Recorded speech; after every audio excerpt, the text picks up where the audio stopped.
Boa noite, pessoal.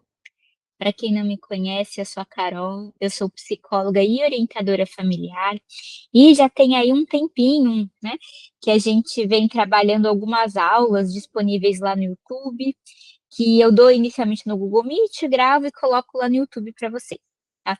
E fiquei um tempinho aí, me reorganizando na vida em muitos pontos, inclusive nesse formato de aula, tá. Eu costumava dar aulas ali de cerca de 1 hora, né, mais completas, e agora eu repensei esse modelo para aulas mais curtas, eh, que não quero que sejam superficiais, mas aulas que tenham o necessário, tá. E se vocês precisarem, quiserem um aprofundamento, eu posso ir fazendo várias aulas encadeadas, né, como que microaulas, sobre um mesmo tema também, tá bom. Vamos testar esse novo modelo. E a ideia, né, do grupo inicialmente era de mostrar como que os pais, né, inicialmente, né, a orientação familiar antes, né, até era nomeada como orientação parental aqui no grupo, e ensinando os pais a serem pessoas melhores, inclusive na função parental, né, não apenas como seres humanos, mas especialmente na função parental, e aprenderem esse caminho, né, de como ser um ser humano melhor e ensinar os filhos nesse mesmo trajeto aí, tá. Então é dar um norte nesse caminho. E a gente foi vendo então o que que é o ser humano, a gente partiu dessa definição, né, de que o ser humano, ele é uma união de corpo, alma e espírito, e dentro desses pontos a gente foi aprofundando como levar o ser humano à excelência, à perfeição, né, em cada um desses pontos. E aí, depois desse intervalinho, eu estou retomando as aulas, agora com temas variados que vão sempre estar nessa mesma lógica, tá bem? Vocês podem retomar as aulas que já estão lá no YouTube, gratuitas, se vocês precisarem de alguma coisa, mas eu também não me importo de repetir algum tema, se precisar, nesse novo modelo mais enxuto, sintético e prático também, tá bom? Bom, mas vamos lá para a aula de hoje. Como eu tinha sugerido, o tema seria o da raiva que vem do medo, então esse encadeamento de emoções. Então, num primeiro momento, a gente, ouve com frequência, a gente vê, a gente vive com frequência, né, uma raiva no dia a dia familiar, a gente expressando ela ou não, a gente sente uma raiva quando não tem uma obediência dos filhos. Então a gente pede alguma coisa, né, "Filho, vai guardar o sapato. Filho, senta na mesa para comer. Filho, vem aqui que a gente vai sair. Filho, vai tomar banho, vai escovar os dentes". Qualquer coisa que a gente peça, né, para os filhos, direcione eles a fazer, né, no intuito de ser uma boa mãe, um bom pai, no sentido de levar o filho, né, a se desenvolver como ser humano, ser um bom filho, aprender a seguir regras, aprender a ser a melhor pessoa que ele puder ser, e aí, nesse ideal maravilhoso, né, quando chega no dia a dia, o que que acontece? Não segue o esperado, né. E aí a raiva começa a aparecer. Então, é mais ou menos nessa situação do cotidiano que eu estou inserindo esse tema. Essa raiva que começa a aparecer, no fundo, pode ser, tá bom, que ela esteja vindo de um medo, né, de uma ansiedade. Ansiedade é um tipo de uma classificação do medo, tá. Então eu quero explorar um pouco mais esse tema, porque se a raiva vem do medo, né, a gente vai resolver essa raiva resolvendo o medo, entendem? Então vai ser mais efetivo eu buscar lidar com a emoção do medo que precede do que da raiva propriamente dita, né. Então, brevemente eu quero mostrar para vocês como que funciona isso daqui. Então, como eu já dei uma situação cotidiana, um exemplo típico, né, a mãe pede algo e ela até pede com certa firmeza, né, porque também tem aquele outro tema de quando a mãe é mais permissiva, então pede, mas pede com tanto jeitinho, com tanto carinho, que a criança nem entende se aquilo é uma brincadeira, se é verdade, se é para seguir mesmo, se é para dar risada. Eu não estou nem entrando nesse contexto, mas assim, a mãe já está pedindo, supondo que seja com firmeza: "Filho, vai guardar os sapatos". Não tem nenhuma grande dúvida nisso, é uma ordem clara, né, "Vá guardar os sapatos agora", né, pede com clareza, firmeza, não é raiva, é firmeza, né. Então, e ele espera que a criança obedeça. A criança não obedece, o que que começa a passar pela mente da mãe? "Meu filho não obedeceu, vou repetir". Aí não acontece, o tempo passa, a mãe percebe que tem outras coisas para fazer, percebe que está perdendo o controle, ela se sente nessa perda de controle. Eu não sei o que fazer agora, se eu estou repetindo, não acontece, né, não estou conseguindo educar meu filho, não estou conseguindo ser uma boa mãe, eu sei que eu deveria estar calma para educar com firmeza e não com raiva, né, firmeza e raiva são coisas diferentes, mas eu não estou conseguindo e agora o que eu faço? Aí, quando começa a vir esse tipo de pensamento, esse tipo de interpretação, a raiva vem como uma tentativa de forçar a realidade, né, a atingir esse ideal, atingir essa meta, né? Que inclusive é uma meta que não seria algo impossível, que não seria algo, um ideal inalcançável, não é uma utopia o filho obedecer, né? Se você é uma autoridade, é natural que haja obediência. Tá? Então, se seu filho não obedece, é porque não existe uma autoridade, uma relação de autoridade e obediência ali, tá bom? Então, não é nada impossível isso. Mas o pensamento ele vem nessa lógica. Mas será que eu estou exigindo algo impossível do meu filho? Será que eu estou exigindo, eu querer ser uma boa mãe é algo impossível também, né? E aí esse monte de pensamentos começam a aparecer ali por causa de uma situação básica como essa, tá bom? Então, vou colocar aqui no mapa mental. Ah, eu não compartilhei a tela. Vou compartilhar aqui o mapa mental. Vocês sabem que eu gosto muito desse recurso. Prontinho. E aí eu vou completando eles com vocês, tá bom? Então, vou colocar aqui uma situação típica, o tipo de pensamento, para a gente seguir.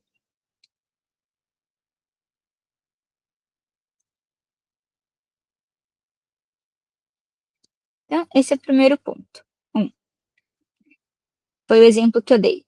A raiva surge ali para tentar forçar essa realidade boa de acontecer. O filho obedecendo é uma realidade negativa, né? Então, a raiva surgiu desse contexto.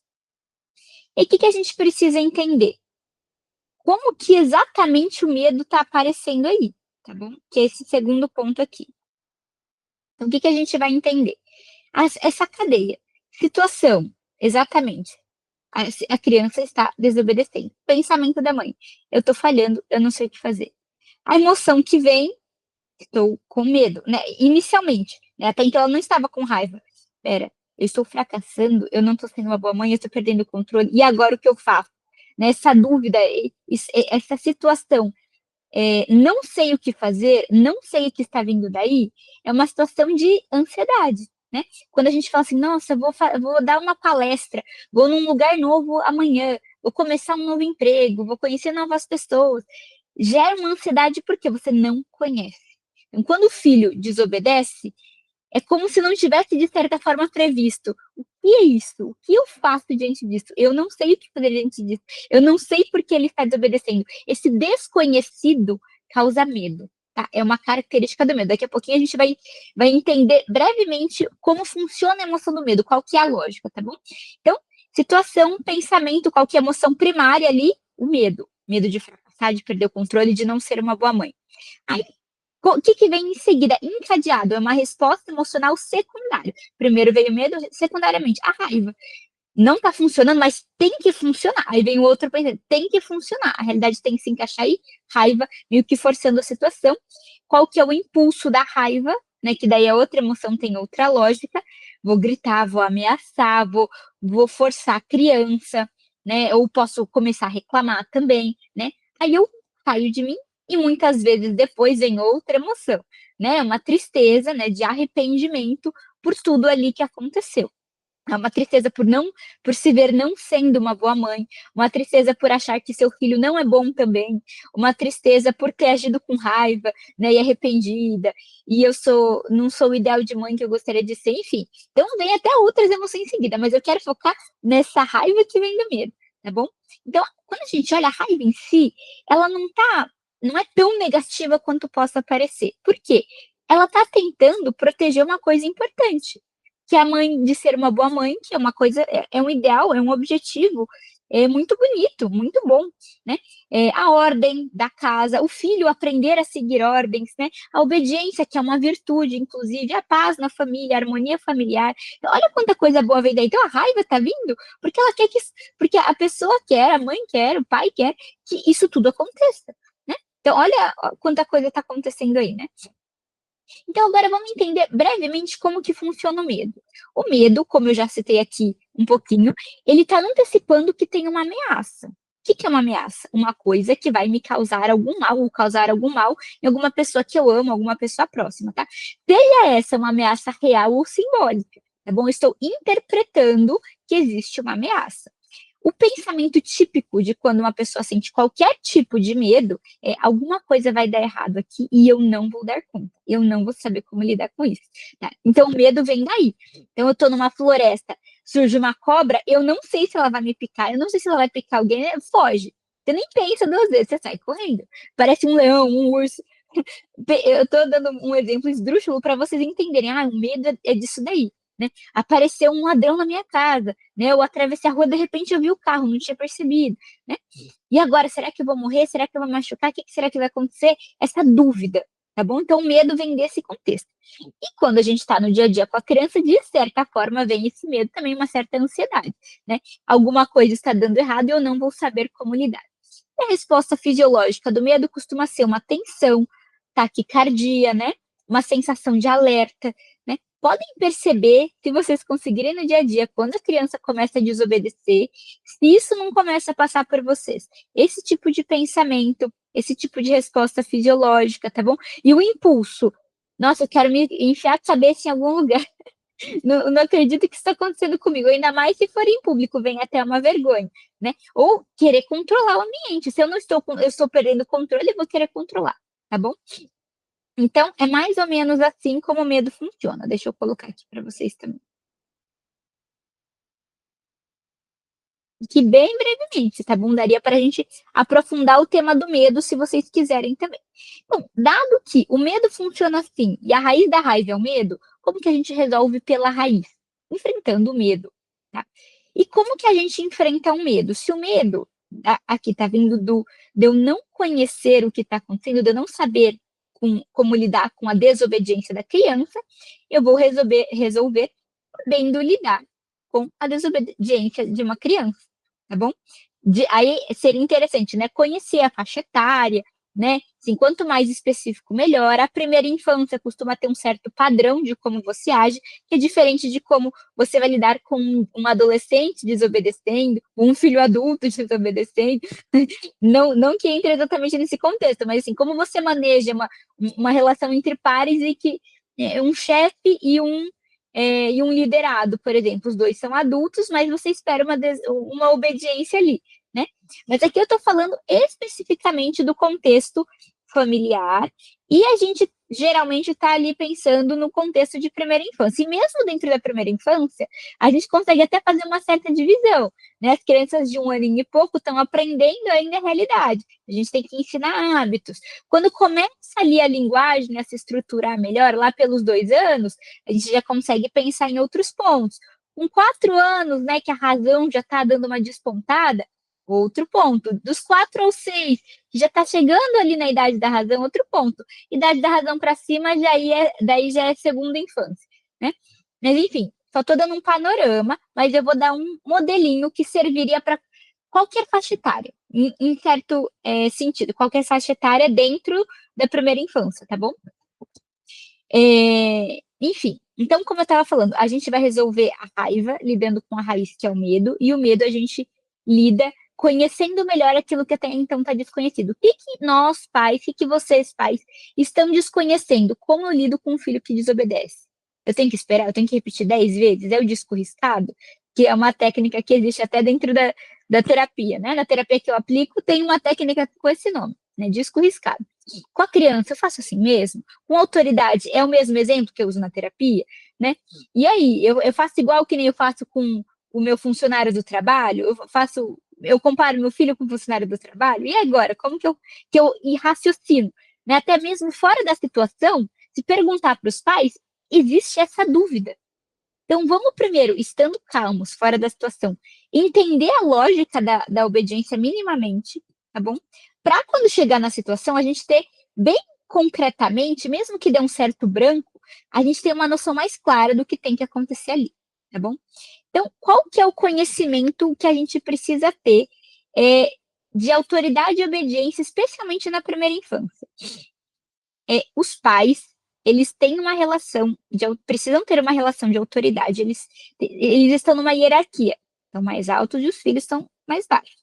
Por quê? Porque os pais conhecem mais do mundo e a missão deles, o dever deles, é ensinar esses filhos a viverem no mundo, tá. Então, por eles conhecerem, por eles serem essas testemunhas, né, eu já vivi isso, eles são uma autoridade, né.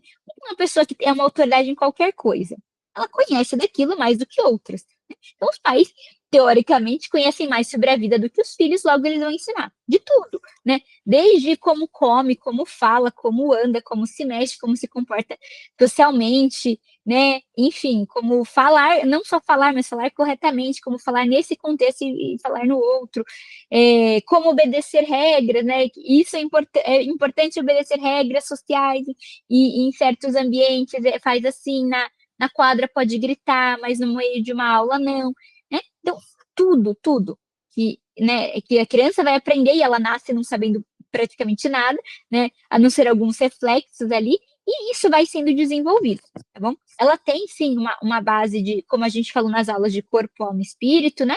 Mas agora aqui, sendo um pouco mais direto ao ponto, tá? Os pais, eles estão numa hierarquia, né? Eles estão mais altos do que os filhos, tá? Então, quando o pai ou a mãe orientam, falam, é importante que haja uma obediência por parte da criança. As crianças precisam entender que os pais entendem mais, sabem o que estão falando, logo eles vão admirar essa grandeza dos pais, né? E não é só uma grandeza por si, mas é uma grandeza com bondade. Por isso que a gente fala de educar com carinho e firmeza, né? Não é só uma firmeza como se fosse raiva. Firmeza e raiva são coisas diferentes. É educar com carinho e firmeza, e a criança se admira com isso e quer seguir, quer obedecer. Ela entendeu, é assim que funciona, tá bom? Se a criança não obedece, não tem autoridade, tá bom? Bom, e então o que tem que acontecer quando uma criança não obedece? Primeiro ponto, a gente não vai ficar repetindo, diz que o riscado não entra tão funcionalmente nesse contexto, tá bom? Porque isso vai desmanchando a autoridade, tá? Eu falei uma vez, falei duas, aí na quinta vez você vai fazer alguma coisa. É na quinta vez que a criança vai ver, ah, tá, é agora sim que minha mãe vai fazer alguma coisa, agora sim que eu vou ter uma consequência. Ainda mais na primeira infância, a criança entende as coisas muito no concreto. Então eu posso falar, filho, vai ter consequências, filho, a criança vai entender mesmo quando acontecer. Aí que ela captou como funciona a realidade. Então, se ela percebe que ela pode desobedecer até você falar lá umas 5 vezes, então é assim que ela vai seguir. Então, a gente vai dar uma ordem e vai evitar, "Ai, mas e se eu repetir, esqueci que não pode, não sei o quê". Tudo bem, acontece, gente. O que a gente vai entender é essa lógica.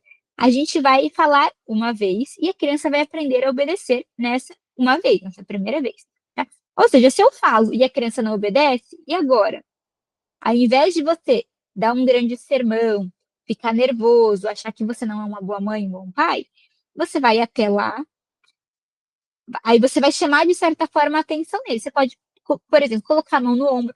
Primeira infância, o físico, o corpo ainda mexe mais, mesmo que a criança já tenha mais de 2 anos, então a linguagem já está melhor desenvolvida, ou já esteja lá entre 4 e 6, que já está quase na idade da razão, né? Ainda assim, o físico é importante. Então, vai mais perto da criança, né? Mexe nele, assim, segura no ombro, olha nos olhos dele e fala assim: filho, vai guardar os sapatos agora. Aí a criança vai ter uma parte, né, o som tá mais perto, o olho tá mais perto, tá segurando ele. Se ainda assim não quiser, leva ele, pega, vamos lá guardar os sapatos, estou te levando, é aqui que estão os sapatos, é aqui que tá a sapateira, e é agora que você vai fazer isso. Então, o ponto, ele tem que entender. Eu falei uma vez, se ele não foi fazer, eu estou indo até lá mostrar que é sério o que eu estou falando, né? Então, aí ele começa a entender, então tem que ser nessa hora. Aí você faz isso com o sapato. Aí ele foi, guardou, nem. Ele não precisa querer, gostar, fazer sorrindo. É bom que a gente vai depois evoluindo essa virtude, esse hábito, e depois que se torna uma virtude nele, tá bom? Mas num primeiro momento, ele não precisa querer, gostar, amar, fazer sorrindo, né? enfim, você vai levar ele a obedecer, é isso, num primeiro momento o objetivo, tá bom? Então, use do físico se for necessário, não físico batendo, espancando, sei o quê, com calma e firmeza. "Filho, guardar os sapatos agora". Leva, pronto. É isso, não tem muito mistério, tá bom? Então a gente tem que ter essa energia, essa disposição de ir até lá, pegar a criança se for preciso. Então quanto mais nova, melhor, tá? Então se o seu filho tá com 2 anos aí, 1 ano e meio desobedecendo, melhor fazer isso, porque depois com 4 ele é mais pesado, tá bom? Então vai lá, faz, se ficar falando muito, muito, a criança não ouve, a linguagem não é o predominante agora, tá bom? Então você pode explicar brevemente, se quiser, alguma razão, ó, porque vai ficar mais bonito organizado, né? Ó, e você pode incentivar também, tá bom? Ó, lembra que você guardou ontem, ficou tão bonito o seu quarto, vamos lá, vem, eu vou com você, vou te levando, inclusive, né? Olha como ficou mais bonito agora, a sala não tá bagunçada, né? Que bom que você aprendeu e leva, pronto, acabou. Aí, numa próxima, é sentar para comer. A criança está correndo, você vai até ele e fala: "Filho, sentar para comer agora", ali bem bonito, né, como você já sabe que é, tá todo mundo sentado, você também vai e pronto, tum, vamos comer. Que maravilha, olha que delícia essa comida que a mamãe fez, né. E aí a criança vai obedecendo. Aí você vai fazendo isso algumas vezes, né, e os estudos de neurociências mostram que de 5 a 7 vezes que a criança passa por uma repetição, ela começa a captar um novo padrão do funcionamento da realidade. Então, se você faz isso de umas 5 a 7 vezes, a criança entende que a sua palavra é para ser obedecida. E aí, quando você fala: "Filho, vai fazer alguma coisa", se ele não fizer, e você vai se mover até ele: "Já tô indo", já vai, porque ele já sabe que o movimento é: "Ela vai vir até aqui e me direcionar, eu vou sozinho", né. Então você está dando inclusive um estímulo para o cérebro dele, ele está entendendo que é assim que vai funcionar. Então no primeiro momento é literalmente aquela frase: "Vou dar um empurrãozinho", né. Eu não estou dando um chute, eu não estou batendo, não estou jogando uma vassoura na criança, nem uma havaiana. Eu estou direcionando ele fisicamente, porque a criança na primeira infância ela é muito corpo ainda. Ela tem linguagem? Tem, então eu vou falar também, mas eu vou, se precisar, levar. Então, logo até a criança de 2 anos já está aprendendo: "Filho, vai guardar os sapatos agora", e você não falou gritando, só falou: "Filho, vai guardar os sapatos agora", né. Aí ele vai e guarda, é isso, tá bom? Então, qual que é importante? Não repetir, agir logo, então fisicamente inclusive, tá? Não precisa ter raiva, com calma e firmeza, até porque se você só falou uma vez, provavelmente você ainda não tá com raiva, tá? E aí você leva ele, olha nos olhos, né, tudo que vai chamar mais a atenção fisicamente, ele com o corpo dele, com os sentidos dele, né, e você vai levar ele, literalmente conduzir ele a obedecer, não precisa convencer a criança de que aquilo é melhor para a humanidade, para ele, quando ele tiver 30 anos, ele não vai entender isso agora, tá bom? Fisicamente ele vai entender muito melhor nessa faixa etária. Mais velho você pode explicar com mais detalhes. Agora na primeira infância, o físico ele é muito importante, tá bom? E aí, leva, tal, obedeceu, acabou, dá um elogio, sabia que você ia conseguir, né, na próxima você vai fazer sozinho, hein, não vou nem precisar vir junto com você, né. Acabou, vai fazer outra coisa, ele vai fazer outra coisa, "Pode brincar agora filho, agora a sala tá bem arrumada, gostei, tá organizada", né. Maravilha.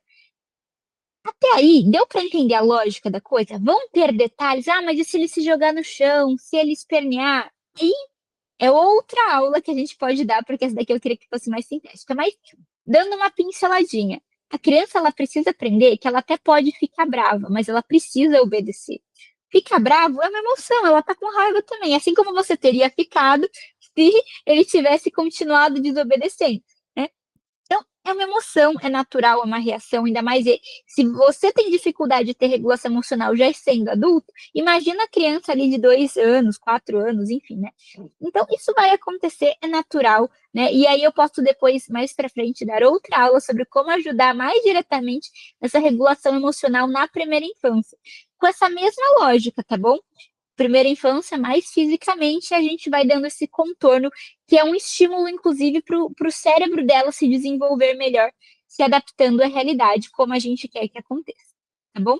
Então, o que que a gente está ensinando para a criança? Que a autoridade da mãe não vai depender do humor dela, se ela quer ou não fazer, se ela gosta ou não de fazer aquilo. a autoridade da mãe e do pai precisa ser obedecida. E as palavras querem dizer alguma coisa na realidade, alguma ação concreta. Então, se eu falei vai guardar os sapatos, isso significa que eu quero realmente que ele vá fazer aquilo naquele momento. E assim, se ele não faz, a consequência prática, eu não preciso nem falar. Eu estou indo até lá levar ele a fazer. Né? Então, é isso que ele está aprendendo. Né? Se ele não obedece, essa é a consequência que acontece. Ele já aprendeu na prática que é isso que acontece. Eu não fiquei explicando muito, tá bom? E não perdeu nem afeto, nem firmeza, nem chegou na raiva ainda, tá? E se vocês entenderem que é isso, simples assim, que é para acontecer, quando chegar na hora, o filho não obedece, você já sabe o que fazer. Logo, o medo não vai tomar conta de você daquele jeito e nem a raiva vai vir em seguida, tá? E assim como com a criança, 5 a 7 vezes, ali repetindo por alguns momentos, não alguns, algumas vezes, alguns dias, né? Com vocês, com a gente, né, com os adultos, é a mesma coisa. Tá? Então, primeiro, a gente vai ouvir essa aula, a gente vai refletir um pouquinho na realidade, a gente vai tentar, vai errar um pouco, vai parar, vai pensar de novo, não, pera, como exatamente é para eu fazer na hora do almoço, na hora que voltar de não sei aonde, na hora que eu quero que ele vá para algum lugar, na hora que é para acordar na rotina da manhã, na rotina da noite. A gente vai colocando isso em cada situação, tá bom? Até que isso começa a acontecer e a gente também cria esse hábito em virtude, né? E vai desenvolvendo esse hábito na criança, que também vai ser uma virtude quando ela puder escolher. Enquanto ela ainda não escolhe, ela se habitua a isso. Quando ela começar a escolher por si isso, aí vira uma virtude também, tá bom? Porque a virtude é um hábito eletivo, ela precisa escolher. Bom, e algumas frases úteis. Eu vou complementando aqui o mapa mental antes que eu me esqueça. Estou dando aula e eu parei aqui como que o medo funciona. Então, deixa eu pegar agora as outras partes para colocar. Como que a gente vai resolver a raiva pela raiz? Dando segurança para os pais, tá bom? Então, eu expliquei como que é para funcionar a desobediência como que funciona a autoridade e como que é para ser a obediência da criança, tá bom? Depois eu coloco com um pouco mais de detalhes esses pontos aí. Então, um resuminho aqui, a mãe não vai repetir a ordem, vai agir imediatamente, com calma e firmeza, e vai dar um reforço verbal claro. E isso vai acontecer com constância, tá bom? Esse daqui é um outro ponto importante. A constância que vai fazer isso acontecer. Então, não é na primeira vez, mas eu fiz isso já umas 3 vezes, já tô cansada e não tá acontecendo assim tão bem. Lembra lá para umas 5, 7. E se tiver muitas intercorrências no meio do caminho, pode ser que essas 5, 7 aumentem um pouquinho, né? Porque não foi um aprendizado tão direto. Então, a constância vai ser muito importante aqui, tá bom? Essa previsibilidade também vai acontecer na criança e nos pais. E a previsibilidade vai fazendo o medo reduzir. Logo, se era o medo a causa da raiva, a raiva reduz também, tá bom? Pessoal, então era isso que eu queria passar para vocês. Depois eu encaminho, né? Transformo num PDF bonitinho, encaminho lá no grupo, tá bom? Espero que essa aula tenha ajudado vocês. Depois me deem um feedback se esse novo modelo ajudou, né? O que ajudou mais na aula, o que poderia melhorar também, para eu constantemente poder aprimorar isso para vocês. Se tiverem outros temas, dúvidas sobre isso daqui, me mandem, tá bom? Assim eu sei melhor como ajudar. E orientar, na verdade, dar esse norte na orientação familiar, tá bom? Até mais.